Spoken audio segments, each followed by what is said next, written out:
Hello students, 11th class की chemistry में आपका स्वागत है। हम लेसन पढ़ रहे हैं बेसिक कंसेप्ट ऑफ केमिस्ट्री, यानी केमिस्ट्री यानी रसायन विज्ञान की मूलभूत अवधारणाएं। और आज हम इसमें पढ़ेंगे मोल। तो मोल एक टर्म है रसायन विज्ञान की, और वो हम समझेंगे कि मोल क्या होता है। ध्यान देना, मैं आपको समझाऊं। मोल को डिफाइन करने के लिए और किसी परमाणु का प्रतिरूप लिया जाता है। जैसे कार्बन की बात करूं, नाइट्रोजन की बात करूं, ठीक है ना, इस प्रकार से। कैसे?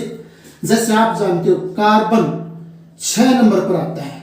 आवर्त सारणी में कार्बन का परमाणु क्रमांक 6 होता है, और 6 का दुगना द्रव्यमान, तो कार्बन का भार द्रव्यमान 12 होता है।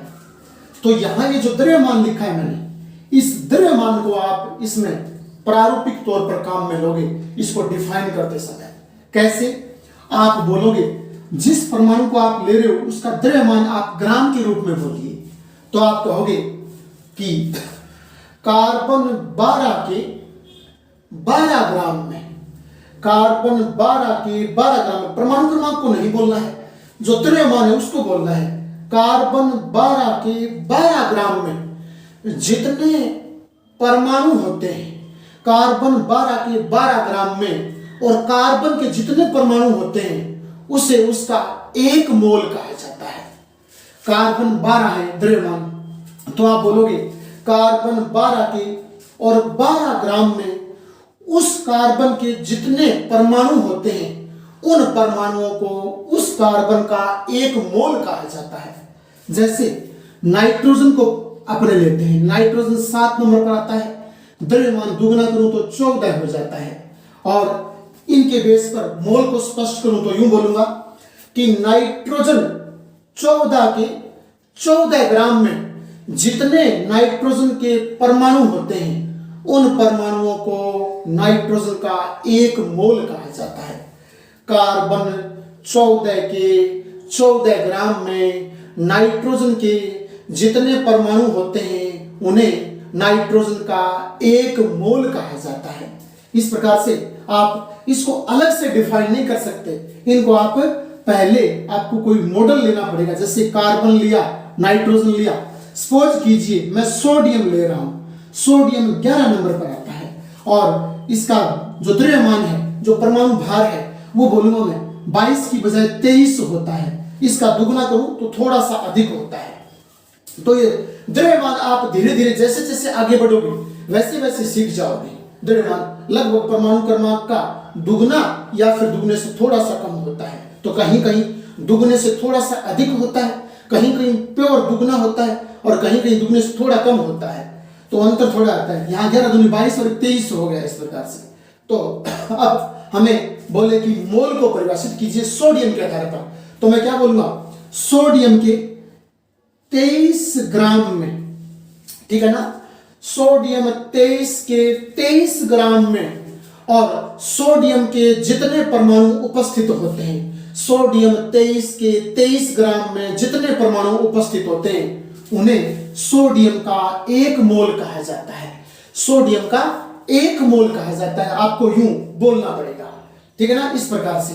और याद रखना, एक मोल में कोई भी एक मोल हो, एक मोल में, और कणों की संख्या, परमाणुओं के लिए मैं कणों की बोल रहा हूं, कणों की संख्या याद रखना, एक मोल में कणों की संख्या, और कण के रूप में यहां अणु परमाणु आयन तीनों हो सकते हैं। एक मोल कोई पदार्थ है, उस पदार्थ में और कणों यानी अणु परमाणु आयनों की संख्या आप याद रखना 6.022 गुणा 10 की पावर 23 होती है। ये कणों की संख्या है। कणों की संख्या मतलब परमाणु की संख्या हो सकती है, आपके आयनों की संख्या हो सकती है, ठीक है ना, और जिसे कण कहते हैं। तो और यहां दूसरी आप अणु बोल सकते हो, अणु भी कह सकते हो, अणुओं की संख्या। तो एक मोल पदार्थ में परमाणुओं की संख्या इतनी होती है, एक मोल पदार्थ में आयनों की संख्या भी इतनी होती है, एक मोल पदार्थ में अणुओं की संख्या भी इतनी होती है, और एक मोल पदार्थ में कणों की संख्या भी इतनी होती है। ये ध्यान रखना। और ये ज्ञात किया था, एक वैज्ञानिक थे, उन्होंने ज्ञात किया, जिसे आवोगाद्रो कहा जाता है। कौन से वैज्ञानिक? आवोगाद्रो कहा जाता है। और आवोगाद्रो ने यह स्पष्ट किया कि किसी भी पदार्थ के एक मोल में कणों की संख्या ये वाली होती है 6.022 गुणा 10 की पावर 23। कोई मात्रक नहीं होता इसका, ये संख्या होती है, जिसे आवोगाद्रो ने बताया कि किसी पदार्थ के एक मोल में ये फिक्स है, ये कणों की संख्या होती है। चाहे उसे हम परमाणु बोलते हैं, परमाणुओं की संख्या इतनी होती है, आयनों की संख्या इतनी होती है, अणुओं की संख्या इतनी होती है। आवोगाद्रो ने ज्ञात किया, इसलिए इसे आवोगाद्रो संख्या कहते हैं और इसे Na से दर्शाते हैं। कैपिटल N आएगा, कैपिटल A लिखूंगा, लेकिन कैपिटल A N के पैरों में लिखूंगा इस प्रकार से, और यहां इसके बराबर 6.022 गुणा 10 की पावर 23 लिखना। इसे कहते हैं आवोगाद्रो संख्या।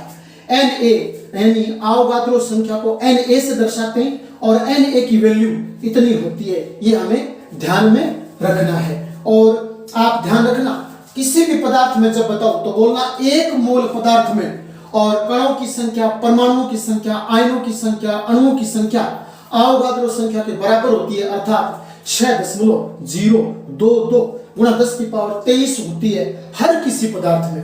फॉर एग्जाम्पल मैं आपसे चलो इसी की बात कर लेता हूं। बताइए कि एक मोल सोडियम में, एक मोल और सोडियम में बताइए सोडियम के कणों की संख्या कितनी होगी? तो आप कहोगे 6.022 गुणा 10 की पावर 23 होगी। ठीक है ना? प्रश्न सुन, मेरी बात सुनिए गौर से, मैं क्या पूछ रहा हूं। एक मोल सोडियम में सोडियम के कणों की संख्या इतनी आएगी, एक मोल सोडियम में सोडियम के परमाणुओं की संख्या इतनी आएगी। ठीक है ना? इस प्रकार से आप ध्यान रखना, थोड़ा सा ये मोल वाला कंसेप्ट है। और नेक्स्ट हम आगे बढ़ते हैं। मोल ज्ञात करना, हम पढ़ेंगे मोल ज्ञात करना। तो मोल ज्ञात करने हेतु आप ध्यान रखना, एक सामान्य सूत्र होता है, वो हम लिखते हैं कि मोल बराबर पदार्थ का द्रव्यमान, द्रव्यमान कहूं या भार कहूं एक ही बात है। पदार्थ का द्रव्यमान ले लीजिए और वो भी ग्राम में लेना है आपको। किसमें? ग्राम में लेना है, यहां फिक्स है। मोल बराबर पदार्थ का द्रव्यमान ग्राम में, या भार बोल दीजिए ग्राम में, और बटे में उसी पदार्थ का अणुभार आएगा। उसी पदार्थ का क्या आएगा? अणुभार आप यहां लिखोगे। ठीक है ना? अणुभार, और इतने लिखने से और हल करोगे तो मोल प्राप्त हो जाएंगे। फॉर एग्जाम्पल मैं आपको समझाता हूं कैसे। जैसे हमें क्वेश्चन दे दे और इसमें से प्रश्न हमारे कॉम्पिटिटिव एग्जाम में और हमारे एग्जाम में पूछे जाते हैं। जैसे प्रश्न दिया है 2.2 ग्राम CO2 में मोल ज्ञात करो। 2.2 ग्राम और CO2 में मोल ज्ञात करो। मोल ज्ञात करो या मोल संख्या ज्ञात करो, कंफ्यूज मत होना, एक ही चीज है। मोल संख्या भी लिखा हुआ यहां आ सकता है। तो हम क्या करेंगे, ये 2.2 ग्राम तो पदार्थ का भार है, द्रव्यमान है, इस 2.2 को तो यहां ऊपर लिख देंगे। तो हम यहां बराबर के बाद जैसे 2.2 तो ऊपर आ जाएगी ग्राम मात्रा, बटे में पदार्थ का अणुभार।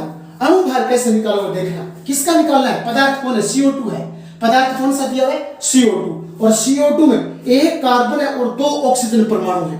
तो आप यूं लिख लेना, एक कार्बन प्लस 2 ऑक्सीजन को आप यूं कर लेना। एक बार आप जानते हो सामान्य सी बात, कार्बन 6 नंबर पर आता है, ऑक्सीजन 8 नंबर पर आता है, ये वाला ऑक्सीजन भी 8 नंबर पर आता है। अब इनका दुगना कर दीजिए, वो अणुभार हो जाएगा। कैसे? कार्बन 6 नंबर पर आता है, 6 का दुगना 12, ऑक्सीजन 8 नंबर पर आता है, 8 का दुगना 16, और ये वाला O इस जैसा ही है तो ये 8 पर आता है तो इसका 16। अब ये ऊपर वाला जो द्रव्यमान है, जो भार है, वो जोड़ दीजिए और वो अणुभार कहलाएगा। पदार्थ का जो ऊपर वाला बता रहा हूं वो जोड़ दीजिए, तो ये 16 और 16 32 और 32 और 12 44। तो यहां नीचे मैं बटे में पदार्थ का अणुभार की जगह 44 लिख दूंगा इस प्रकार से। और जब आप इसे दशमलव हटा करके हल करोगे तो याद रखना पॉइंट आपके 0.5 मोल प्राप्त हो जाएगा। 0.05 मोल प्राप्त हो जाएगा। तो 2.2 ग्राम CO2 में मोल कितने होते हैं? मोल 0.05 होते हैं। कैसे बोलोगे? ऐसे बोलोगे 2.2 ग्राम CO2 में, और CO2 की 0.05 मोल होते हैं। 2.2 ग्राम CO2 यानी कार्बन डाइऑक्साइड में, और कार्बन डाइऑक्साइड की 0.05 मोल होते हैं। इस प्रकार से आपको ये बोलना है। नेक्स्ट और अभ्यास कर लेते हैं। जैसे अगला क्वेश्चन मैं आपको यूं दे दूं, 8 ग्राम H2O में मोल संख्या ज्ञात कीजिए। क्या ज्ञात करना है? मोल संख्या दे दिया मैंने, एक ही बात है, कंफ्यूज मत होना। मोल पूछो या मोल संख्या पूछो, एक ही बात है। तो मोल संख्या क्या होगी? 8 ग्राम H2O में मोल संख्या क्या होगी? कोई दिक्कत नहीं, जो ग्राम मात्रा दी है उसे आप इस सूत्र में पदार्थ का द्रव्यमान बाहर रख लीजिए। पदार्थ का अनुभार, तो पदार्थ कौन सा है? H2O। H2O का अनुभार निकाल लीजिए। H2O का अनुभार निकालोगे तो मैं यूं लिखता हूं 2H, तो H यूं कर लेता हूं, एक O लगा देता हूं, और पहले लिखता हूं परमाणु क्रमांक। आवर्त सारणी में हाइड्रोजन 1 नंबर पर आता है, ये वाला हाइड्रोजन 1 नंबर पर आता है, ऑक्सीजन 8 नंबर पर आता है। अब ध्यान देना, हाइड्रोजन का परमाणु क्रमांक भी 1, तो द्रव्यमान भी 1, तो यहां 1 लगा देता हूं, यहां 1 लगा देता हूं। हाइड्रोजन का दुगना कर, ऑक्सीजन का दुगना कर लीजिए, ऑक्सीजन का 8 का 16 हो जाएगा। और अब इनको जोड़ दीजिए। क्या करोगे? 17 और 1 18, यानी 16 और 2 18 बन गई। तो यहां पदार्थ का भार तो द्रव्यमान तो कितना लिखूं? 8 ग्राम।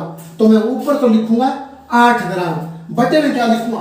H2O, पदार्थ के रूप में H2 है, इसका अनुभाग 18 बनता है। तो यहां 18 इस प्रकार से यूं लिख देंगे, ठीक है ना? इसका 18 यूं लिख देंगे। अब इसको हल कर लेंगे, और ये जितना आंसर आता है वो मोल में आ जाएगा।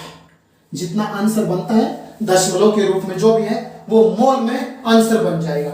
ठीक इसी प्रकार मैं जैसे अगले क्वेश्चन के रूप में बात कर लेता हूं। मान लीजिए मैं आपको यूं बोल दूं 9 ग्राम मेथेन, कौन सी? 9 ग्राम मेथेन में मोल संख्या बताइए। 9 ग्राम मेथेन में मोल संख्या बताइए। तो बता चुका हूं कि मोल और मोल संख्या एक ही चीज है। तो 9 ग्राम संख्या दी है, तो 9 ग्राम तो पदार्थ का द्रव्यमान, तो यहां 9 तो यहां आ जाएगा ऊपर की तरफ, और पदार्थ कौन सा है? मेथेन है। तो इसका मेथेन का अणुभार नीचे लगाऊंगा। अब तो मेथेन का अणुभार निकाले तो यूं लिख लेता हूं, 1 कार्बन 4 हाइड्रोजन, मैं यहां यूं लगा देता हूं दूर दूर। आप जानते हो कार्बन का परमाणु क्रमांक 6 होता है, इसका दुगुना कर देता हूं, द्रव्यमान 12 हो जाएगा। हाइड्रोजन का परमाणु क्रमांक 1 होता है, और इन पर द्रव्यमान भी 1 होता है, तो यहां 1 लगा दूं। अब इस 12 और 1 को जोड़ देता हूं, तो ये 12 और 4 16 हो जाएंगे। तो यहां संख्या अपने पास 9 ग्राम है, तो 9 बटे कितना? 9 बटे और ये 16 हो जाएगा, ठीक है ना? 9 बटे 16 इसको हल कर लेंगे, और पॉइंटों में दशमलव में उत्तर आ जाएगा, वो मोल के रूप में आ जाएगा। तो मैं उम्मीद करता हूं कि मोल आप ज्ञात करोगे। तो पदार्थ का द्रव्यमान ग्राम में, बटे में अणुभार लगा लीजिए, और मोल उत्तर आ जाएगा। और फिर बोलोगे तो उसी रूप में जैसे हमने प्राप्त किया 2.2 ग्राम CO2 में, और CO2 के ही 0.05 मोल उपस्थित होते हैं। इस प्रकार से ये कंसेप्ट आप थोड़ा सा ध्यान रखें।